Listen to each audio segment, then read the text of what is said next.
We're standing here this evening at the train station in Emly, County Tipperary, and this station was the launch pad for a very famous and daring incident during the Irish War of Independence in the year 1919. The War of Independence began with an incident in Solohead Beg in County Tipperary, maybe 20 miles from here, where two policemen guarding a consignment of gelignite were attacked and ambushed, and the explosives were carried away to be used in later raids. It was a huge manhunt to capture the perpetrators of that Solohead Beg incident. One of them, the youngest of them, Sean Hogan, was captured after a dance in Thurles, and he was to be transported to Cork City, and really there was only going to be one outcome of that because there had been such hue and cry about the initial incident.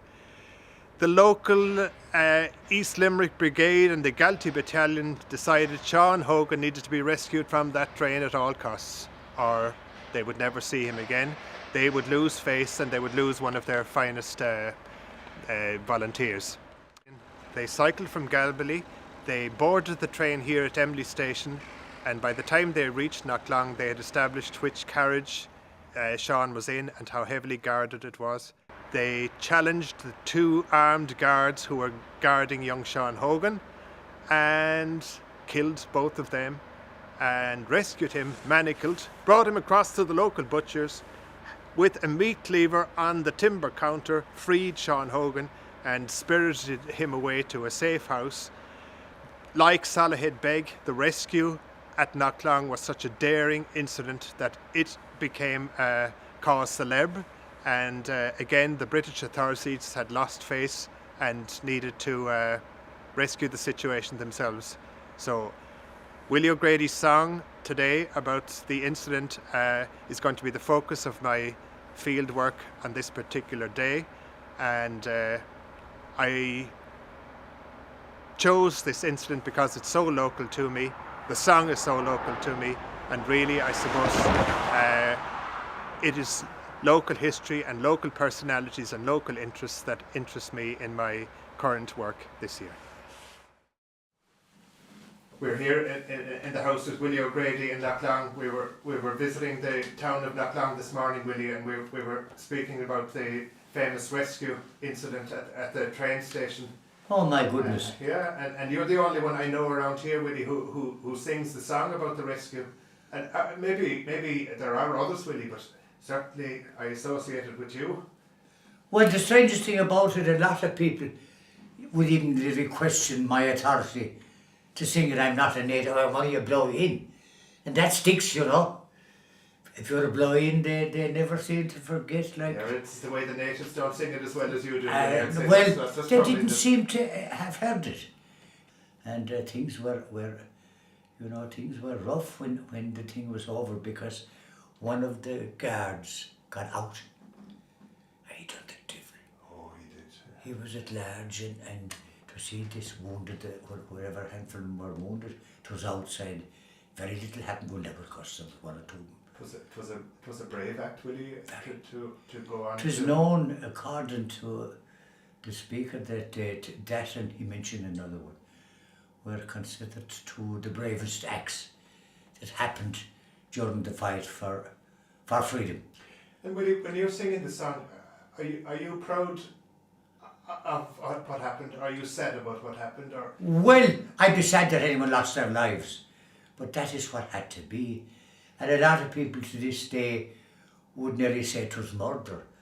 But you see, it's like an old Thatcher. I worked for a lady one time. An old Thatcher would come every year to repair the house. And he was an ex-1418 soldier, you know. And the lads, there was a couple of more lads, another lad working there. And he used to be drawn, Jack was his name. And the priest was loved, there was a priest in the family. And he'd be loved to listen to him. And he'd tell his story about all these Prussians. I know what nationality they were. That was the 1418 World War. Yes. And the bayonets and this. And so on to say, and had you any conscience, Jack, about killing those people? And he'd say, oh, yes, did you hear her? Conscience, should if I hadn't killed him, they'd kill me. That's right, right. Do you know? They did what they had to do. 'twas crazy, war is crazy, but that's the way it is. You know.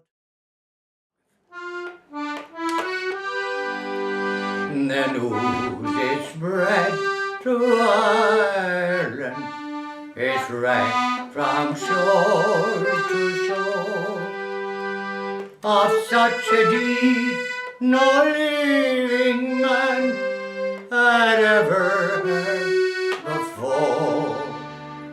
From out a guarded carriage amid panic-stricken throng, Sean Hogan, he was rescued at the station of Knocklong.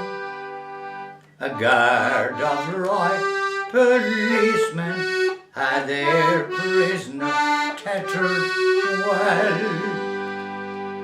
As the tireless train sped o'er the rails, conveying him to his cell.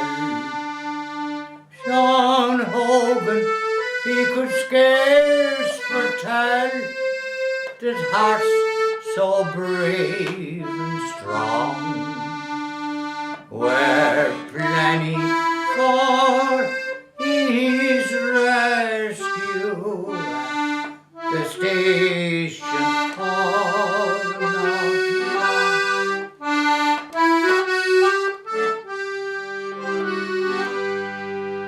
The shades of eve were falling when at last the train drew in. 'Twas halted for an hour or more by a few courageous men. They jumped into the carriages. It didn't take them long. Hands up or die was the rebel cry at the station of Knocklong.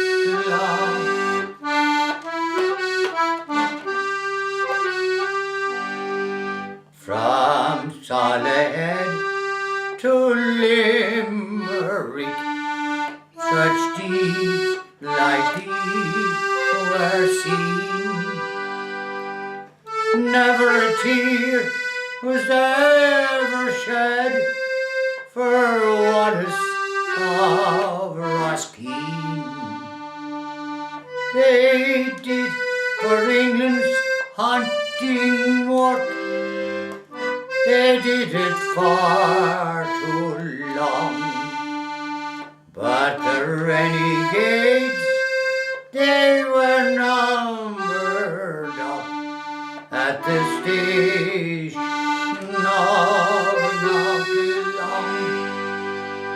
So rise up, Mother Erin, and all be of cheer.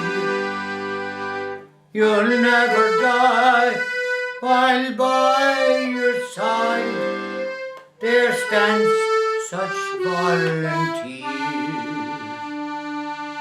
From Allowglen to Garryowen, the cheers will echo long for the rescue of Sean Hogan at the station